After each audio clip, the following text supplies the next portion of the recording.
viongozi wa Simba wameuza hii mechi. Ni maneno ya shabiki kindakindaki wa klabu ya Yanga anajulikana kwa jina la Uchebe Yanga, ambaye anasema viongozi wa Simba hawataki ubingwa. Mechi hii ya finali viongozi wameuza hii mechi dhidi ya Berkane. Kwa mjibu wa shabiki huyo, anasema kwamba kuna hundi ambazo zilitoka kafu mbili, yani hundi moja ilienda kwa klabu ya Simba, lakini hundi nyingine ilienda kwa baadhi ya viongozi wa klabu ya Simba. Hivyo viongozi wa Simba hawakutaka ubingwa uweze kuchukuliwa na Simba kwa kuwa hiyo mechi waliweza kuuza. Kwa mjibu wa Uchebe Yanga, aliweza kufungua maneno hayo baada ya finali ya klabu ya finali ya kumashirikisho barani Afrika iliyokutanisha RS Berkane na klabu ya Simba, huku Simba akiwa mwenyeji kwenye huo mchezo kwa kuwa alichiwa anachezea kwenye uwanja wa New Amaan Complex. Kwa mjibu wa Uchebe Yanga, dai kwamba viongozi wa Simba yeye ameshaona hizo hundi ambazo wameingiziwa hela nyingi za kutosha.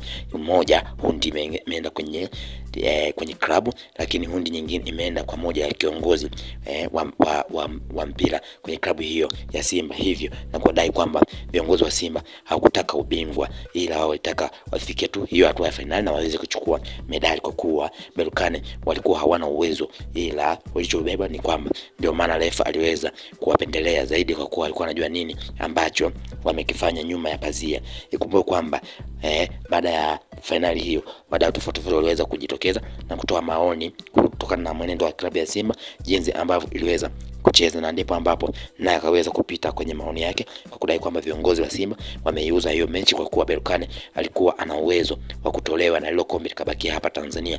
Hivi viongozi hawakuwa na nia na wala hawakutaka hilo kombe liweze kubakia hapa Tanzania na wala Simba awe bingwa. Aliweza kufunguka Uchebe Yanga wakati akitoa maoni yake juu ya kile ambacho kiliweza kutokea baada ya Simba Sport Club kuweza kuruhusu goli moja na kutoka kwa aggregate ya goli 3-1, huku Simba akiwa amebwagwa mbele ya RS Berkane kutokea nchini Morocco, na ndivyo ambavyo aliweza kutoa maoni yake.